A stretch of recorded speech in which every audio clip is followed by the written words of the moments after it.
Et d'après vous, dans le futur, on se dirige vers quoi?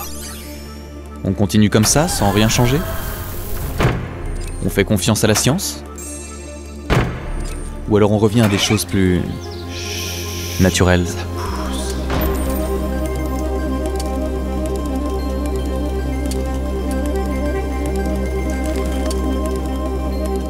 Pour la première fois de l'histoire de l'humanité, nous pouvons envisager le passage à une alimentation qui serait totalement libérée de l'agriculture. Une alimentation à base de biotechnologie. On peut s'affranchir des conditions de l'environnement, c'est-à-dire une alimentation qui serait complètement déterritorialisée. Le premier moment, ça va peut-être être le passage à une agriculture sans élevage, avec ce qu'on appelle l'agriculture cellulaire. La révolution. Imaginez que l'on puisse produire sa propre viande à la maison. Avec seulement quelques cellules souches achetées sur Internet, le procédé serait à peine plus compliqué que de faire pousser ses légumes.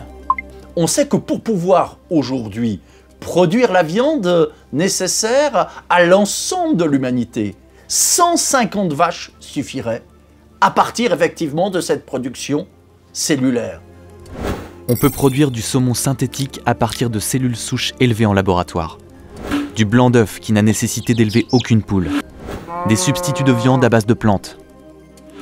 On peut même créer de la fausse hémoglobine pour rendre la viande artificielle saignante. Cette agriculture biotechnologique, elle est souvent présentée comme une agriculture durable, du fait des gains qui peuvent être faits sur l'irrigation, des gains qui peuvent être faits sur les pesticides, sur l'utilisation des terres. Si vous produisez de la viande in vitro, vous n'avez plus besoin de déforester. La question n'est pas de savoir si techniquement, scientifiquement, cela va être possible. La question, c'est celle de l'acceptabilité.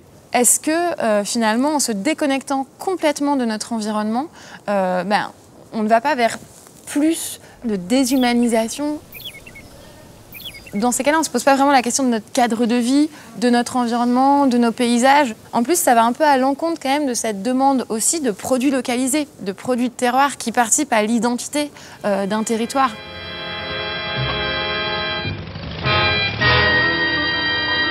La seule alternative possible, c'est de miser sur 1,5 milliard de petits paysans à l'échelle mondiale. Ça veut dire nécessairement aussi respecter la biodiversité. Ça veut dire nécessairement respecter la façon différente dont les gens ont de manger. De respecter tout simplement à la fois les humains, les animaux et la terre. Changer la production toute seule, ça ne suffit pas. Il faut forcément aussi changer nos modes de consommation. Les solutions sont entre les mains de chacun d'entre nous. Quand nous faisons nos courses, quand nous préparons nos repas. Construire des systèmes alimentaires durables nécessitera aussi de s'adapter à toutes les étapes. Trouver la bonne recette de transformation. Fixer le juste prix. Le bon mode de production agricole. On estime que le passage au 100% biologique ferait réduire de 3 à 7% les émissions de gaz à effet de serre.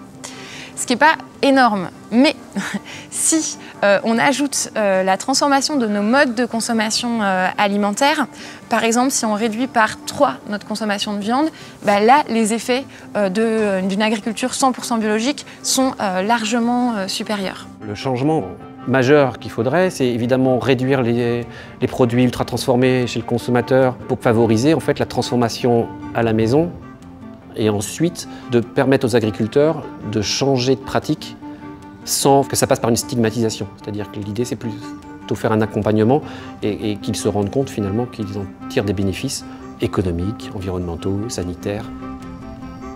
Donc aujourd'hui, l'enjeu, c'est vraiment de faire des aliments qui soient moins ultra transformés, mais qui se conservent aussi très longtemps, parce qu'on a besoin d'aliments qui se conservent longtemps.